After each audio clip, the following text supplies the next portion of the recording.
Sean todos bienvenidos. Reciban un cordial saludo. Hoy desarrollaremos el tema del campo de juego a la línea de fuego. Jóvenes y violencia política en Bolivia en el siglo XIX. Bien, en anteriores videos habíamos hablado de cómo eran las pedreas carnavalescas durante el periodo hispánico. También analizamos el caso de las pedreas cotidianas y semanales que existían en La Paz durante la época republicana en el siglo XIX a causa de la gran violencia política que se vivió en esos años.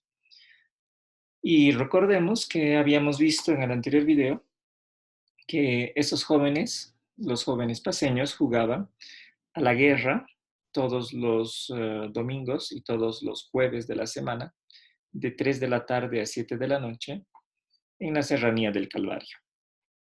Y jugando a la guerra tantas veces y durante tanto tiempo, pues era lógico que sintieran ganas de convertirse en soldados de verdad, ¿ya?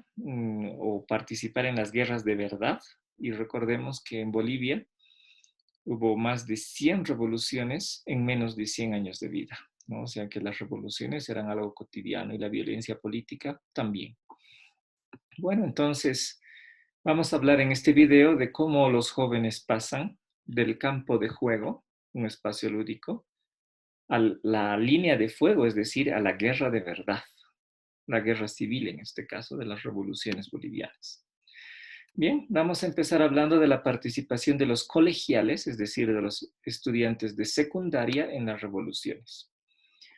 Tendríamos que empezar diciendo que la edad promedio de los colegiales en el año 1840 era de 16 y medio años, es decir, lo que tendría que ser normalmente, ¿no?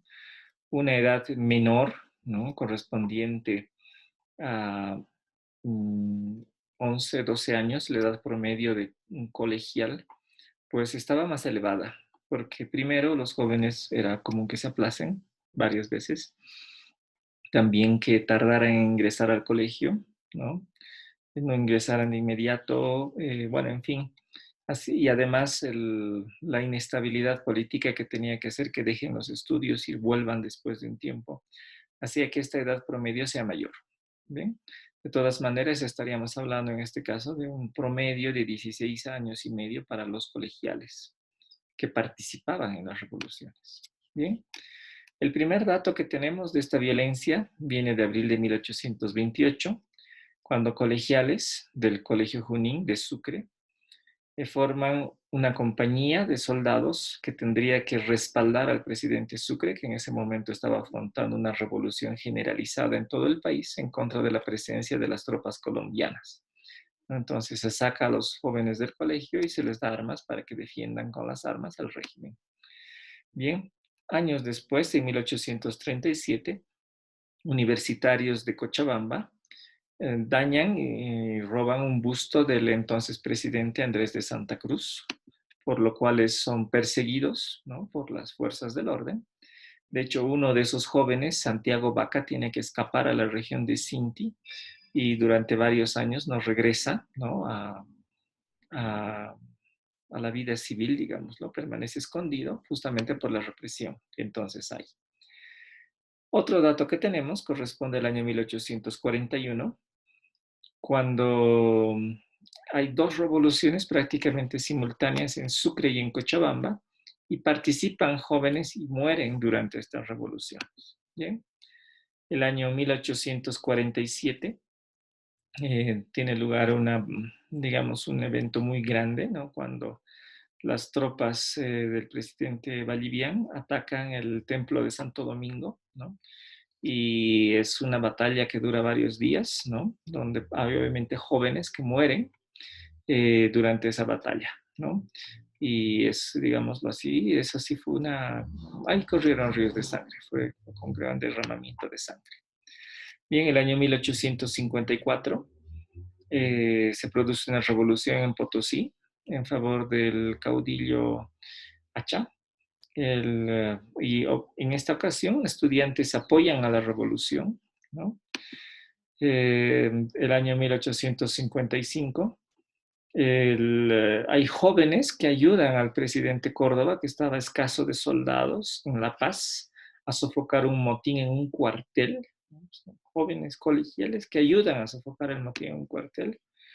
Y ese mismo año, otro grupo de jóvenes que participa en una revolución en contra del presidente Córdoba, ¿no? Bueno, habría que decir que en estas ocasiones que estamos mencionando hay jóvenes que estaban en colegio, pero que estaban en calidad de internos, ¿no? Vivían en el mismo colegio, ¿no? Y estos jóvenes llegaban incluso a escaparse de los internados para ir a unirse a la insurrección. Aquí tenemos un testimonio presencial de un testigo, obviamente, que dice esto, ¿no? He visto niños de 12 años pasar noches enteras al lado de su fusil, sin más abrigo que su levita, digamos que es un saco de la época, y tal vez sin comer, ¿no? Pero no eran los únicos los colegiales, ¿no? Dice, he visto a esta laboriosa juventud que vive de su comercio, o sea, comerciantes, o de sus propiedades, o de su abogacía, es decir, incluso hacendados, profesionales, abandonar sus más imperiosas ocupaciones y compromisos por sostener la santa causa de los pueblos. Entonces dejaban todas sus ocupaciones, incluso profesionales, como digo, para ir a la guerra de verdad, ¿no? ¿Y cómo podríamos entender esto? Pues en esta época estaba presente, o vigente, mejor dicho, la mentalidad neoclásica, ¿no? Y para el neoclásico, una persona, decir un varón en este caso, ¿no? Porque este era un asunto de varones que jugaban a la guerra y después estaban ya haciendo revoluciones de verdad, ¿no? Bueno, para el ideal del neoclásico, el ciudadano, ¿no? Era alguien que tenía que dar la vida, si es necesario, por sus ideales y por su patria. Por eso cuando había en estas revoluciones, no faltaban voluntarios para ir a la revolución, porque se consideraba que era un deber primordial de un ciudadano ir a dar la cara y el pecho a las balas en aras de sus ideales políticos. Bien, entonces por esta razón era muy común que estos jóvenes dejen todo para ir a la revolución y a la guerra. Bien, el año 1860, el ya entonces presidente Achá indulta a jóvenes que han participado en una revolución, pero los expulsa de los colegios, ¿no? Esto es habitual, ¿no? Cuando los jóvenes participaban en una revolución y resultaban ser del bando perdedor, pues tenían que salir de los colegios o de las escuelas y después entraba el siguiente caudillo y salían los del bando opuesto. Esto era lo común. Bien, el año 1862 es cuando por primera vez se menciona que ya jóvenes no de colegio, sino de escuela, es decir, del nivel primario, participan en la revolución. Bien, y desde el año 1850 en adelante son varios los jóvenes que tenían que ir a la ejecución, al pelotón de fusilamiento, pero en virtud de que eran todavía jóvenes, es decir, no eran adultos, se los perdonaba, se los indultaba y ya no eran ejecutados, ¿no? Entonces, esta realidad, ¿no? La participación de niños y jóvenes en las revoluciones, en las numerosísimas revoluciones bolivianas, son una parte triste y lamentable de la caótica situación del caudillismo que se vivía en Bolivia en esos años, ¿no? Es una muestra del grado de violencia que había en ese entonces y ahora se entiende mejor por qué tenían que haber juegos de guerra permanentes que revisamos en el anterior video para canalizar toda esta violencia política.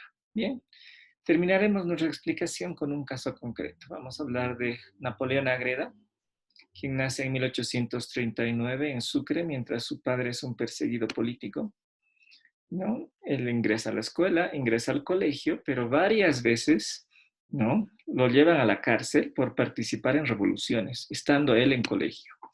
Bien, posteriormente ingresa a la Universidad de San Francisco Javier, estudia Derecho, pero igualmente varias veces deja los estudios para participar en revoluciones. Finalmente logra titularse de abogado, ¿no?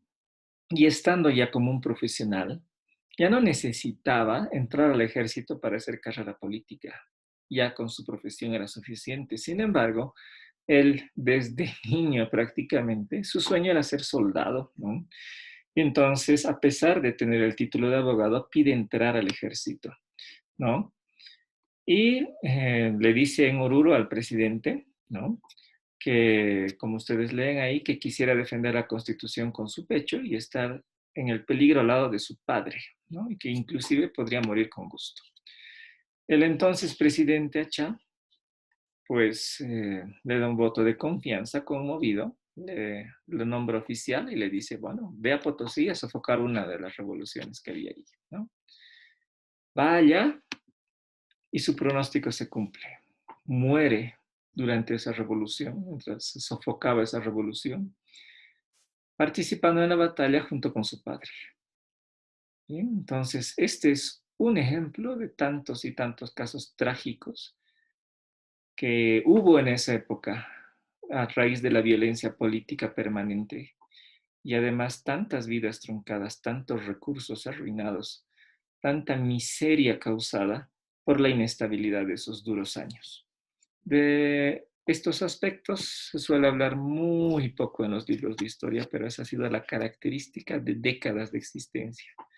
Y eso permite entender mejor por qué Bolivia llegó a convertirse en uno de los países más pobres del mundo y en la Guerra del Pacífico perdió mucho, tanto que hasta el día de hoy todavía sigue doliendo esa pérdida. Bien, les agradezco mucho por su atención. Les invito a visitar mi portal académico donde podrán ver algunos trabajos ya publicados. Muchas gracias por su atención.